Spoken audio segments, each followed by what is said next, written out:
In 2023, 5 things that Amazon Flex doesn't tell you as a Flex driver, coming from someone who's been activated for over 5 years. I've done this in different marketplaces. I just did a shift. I'm signing up for my first retail shift here in Pittsburgh.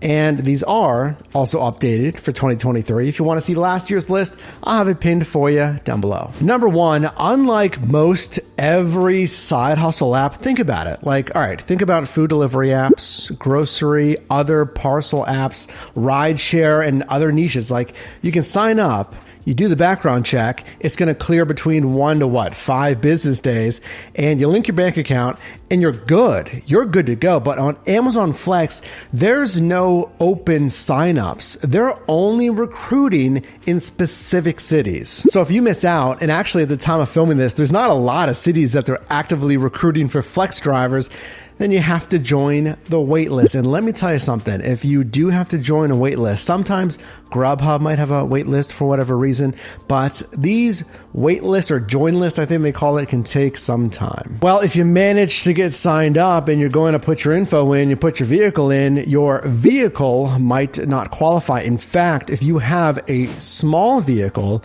or a truck with an open bed, your vehicle does not qualify. You actually need a 4-door mid-size or larger vehicle or a truck with a closed bed or a van, etc. to qualify for Flex. That's because you're going to be signing up for 3.5, or 4-hour routes. And they're going to give you 20, 30, 40 plus packages and envelopes. And you need a vehicle that's going to be able to do that. All right. Technically, those last 2 are buried in the Amazon Flex frequently asked questions. But this next one, they 100% don't tell you about, because you're not going to know this unless you're a driver. That's, in my opinion, that organizing by stops those packages and envelopes is the best way to do it. And this is from experience, okay? Because I was activated, continue to be activated. But when I first signed up, I did routes for years, and I just scanned my packages and envelopes. We're talking about, obviously, the Amazon.com warehouse runs, and I just put them in my vehicle. I'm like, all right, here's big boxes, and I do face the labels up and out, so when I open the trunk, they're facing me. Then I would just put the envelopes on the floor of the cabin of the vehicle. But finally, I tried it on my last shift by organizing by stop. And it helps a lot. In my opinion, it's the most stress-free way to deliver for Flex, that you can go in there after you leave the warehouse, go off, pull somewhere, and just unload the packages and put them back in by stop by opening the search bar, clicking on the scanner, and rescanning each package. When you do that, it's going to show you the stop. So just put in the last stop first. Here's another thing that it might vary by market. So actually comment down below if you can, if you've done Flex, so we can help out some other people here. This is also learned that certainly Flex is not going to tell you that in the real world, getting these routes, which, by the way, like I talked about in last year's video, that you're not going to know that route until you get to the warehouse, okay? But when you're actually doing the route, right, the deliveries, in my opinion, your biggest problem is going to be parking. So I think the navigation is good. It's always keeping you forward, avoiding U-turns, making that easy. You're going to load by stop like we talked about. Usually I'm not getting a ton of heavy packages, so I think it's pretty fair as far as the weight and size there. But parking, so it's going to be just super busy roads where I've had one-way traffic in each direction, where I had to make a left into someone's driveway because there's no street parking. So I had to find safely and quickly a place to park. I think access is going to be your next issue. So gate codes that you were given and they don't work, or whatever reason the gate itself isn't working, I have no idea. You just can't get into the complex, okay? That's going to be apartment complexes. That could be a business park and you can't access the larger office park. It's going to be for private homes that have gates. Whatever it is. After that, I think pets and then undeliverables. So if you can't access whatever that destination, it's going to become undeliverable.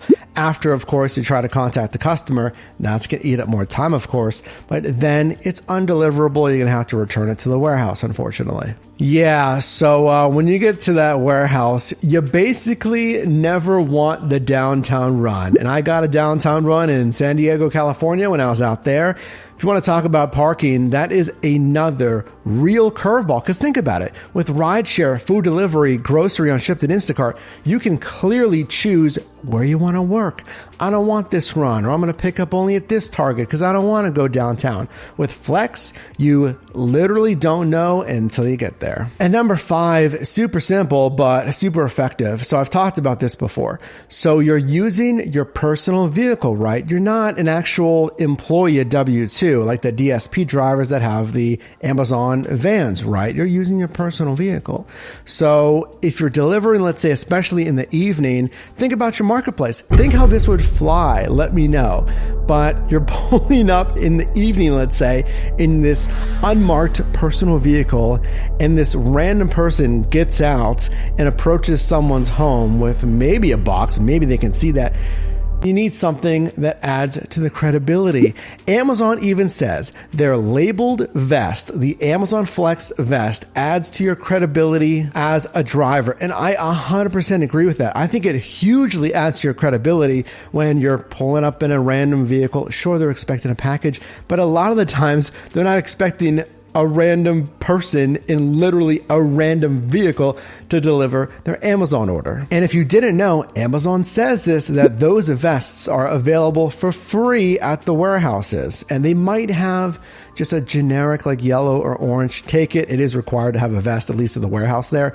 But ask specifically if they have an Amazon branded vest. It really does add to the credibility. And in fact, what I did, since my warehouse here in Pittsburgh didn't have one, I just got one on eBay because I believe so much that it adds to your credibility than some random person. Again, you get the point. Flex is consistent pay. We're talking on the warehouse runs here. It is generally pretty easy. I don't have a lot of snags, knock on wood, okay, knock on wood, for undeliverables. I don't have a lot of snags. I haven't had a lot of pet issues or accessibility issues. And I think it does depend on market. I do think it's been easier here in Pittsburgh than when I was in San Diego.